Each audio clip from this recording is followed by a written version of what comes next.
Kaso ito may kasamang rashes. Parang may nakikita ka mga butlig-butlig na kulay pula dyan.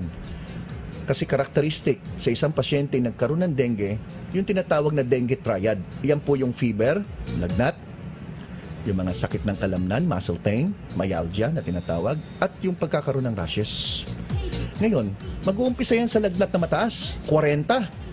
Tapos pagdating ng ikatlo, 4 na araw, unti-unti bumababa yung lagnat. Pagbaba ng lagnat, dun lang natin pwedeng pa-examine yung dugo para malaman kung mababa ang platelet. Ayan. So, bago yan. Kasi yung iba sa inyo, may lagnat. First day pa lang ng lagnat, o daling kay doktor.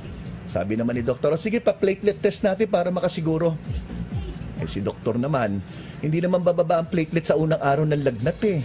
Usually, ang binabantayan dyan yung pangatlo, pang-4, pang-5 araw.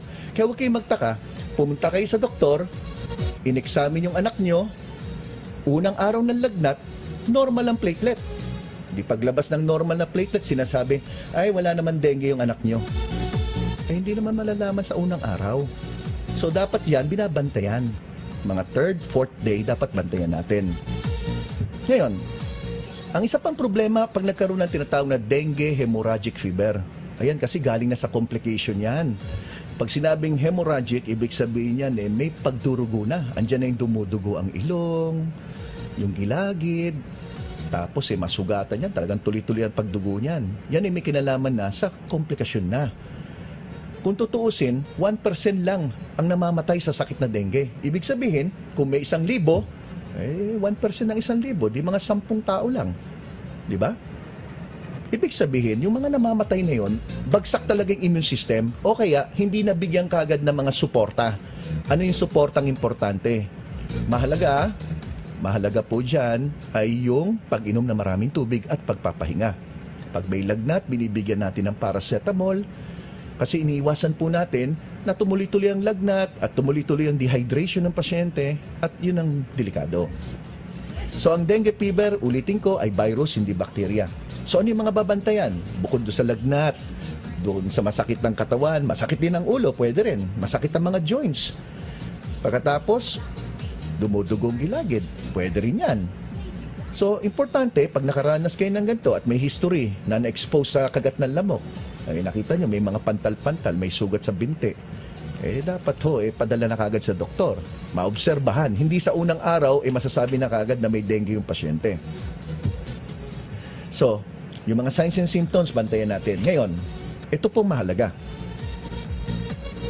Yung pagbagsak ng temperature, kagaya na sinabi ko, di may lagnat ng ilang araw, pagbagsak ng temperature, yun ang dapat bantayan. Yun ang mas matindi. Hindi yung mataas ang lagnat. Ang mas matindi yung pagbaba ng temperature. Dapat saluhin kagad natin yan kasi bumabagsak ang blood pressure. Bumabagal ang pagtibok ng puso. At maaring yun pang humantong sa mga komplikasyon dulot ng dengue. So anong gamot? Ulit, wala pong gamot. Walang antibiotics, suporta lang.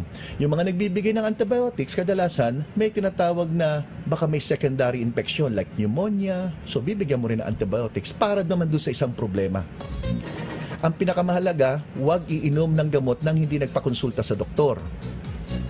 Ang aspirin at yung mga ibang non-steroidal anti-inflammatory drug, yung mga mefenamic acid, ibuprofen, ganyan, ay lalo nakasasama sa isang pasyente may dengue. So dapat sumangguni sa doktor, huwag magsi-self-medicate, ha? Lolo, ha? Baka naman binibigyan mo ng gamot yung apo na hindi ka nagtatanong sa doktor. Masama po yun, ha, Lola? So tulad na sinabi ko, 1% lang. Okay? 1%. So ang importante siguro, paano makaiwas? Basta may lamok, iwasan nyo.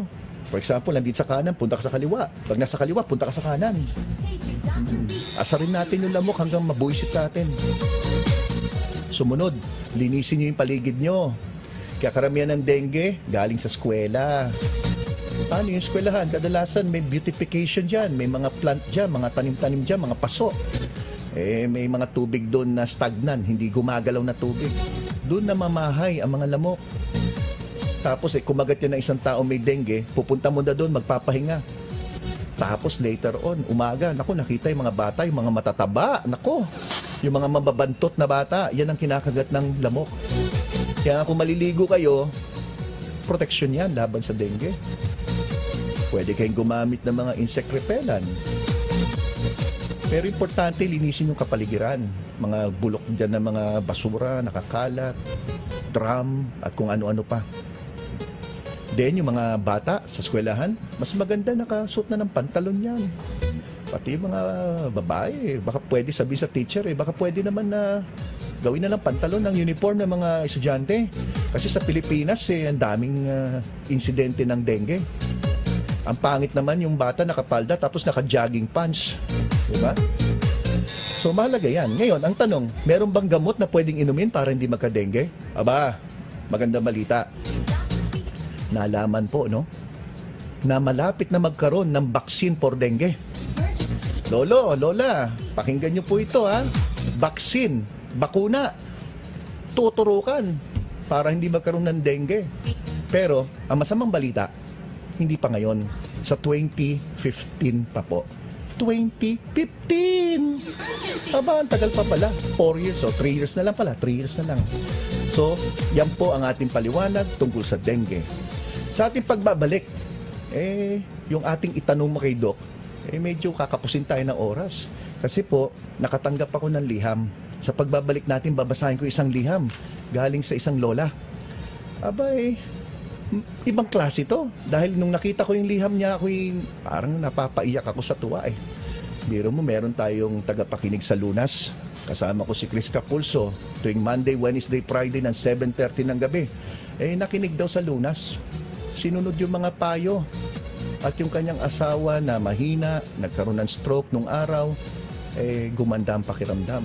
Yan ang isi-share ko sa ating pagbabalik. So tutok lang kayo Yan po yung programa natin na segment na tinatawag na Liham ni Lolo at Lola. Dito lang sa Gabay sa Kalusugan.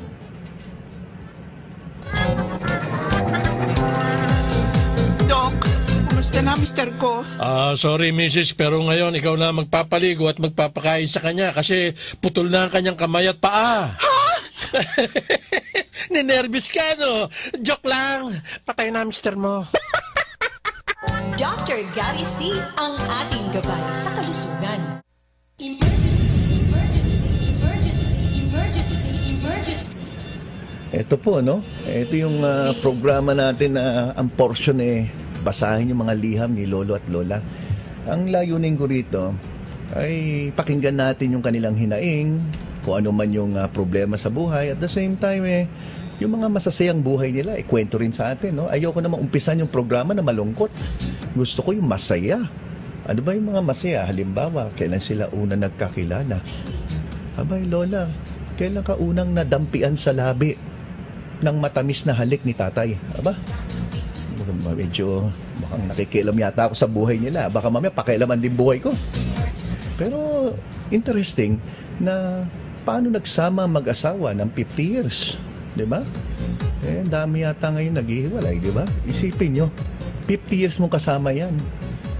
Di ba, sana nung bata-bata, ngayon pero pwede na rin.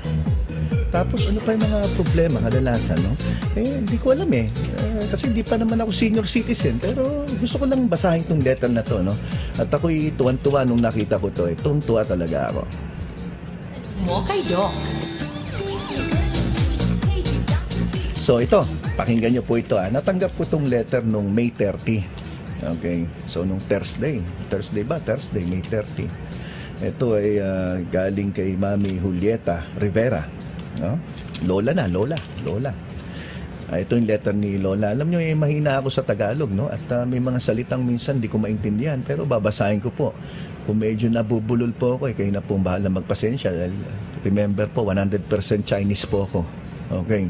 So, una sa lahat, nagpapasalamat ako sa Diyos at sa namamahala ng DCRH at binigyan ka ng pagkakataon na magkaroon ng sariling programa ang inangkin kong anak na si Dr. Gary C.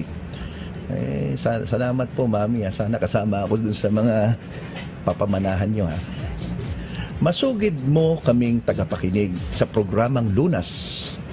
Kaya nang sabihin mo na magkakaroon ka tuwing linggo ng programang Gabay sa Kalusugan, alas 5 ng hapon hanggang alas 6 ng gabi, kaming mag-asawa ay tuwang-tuwa.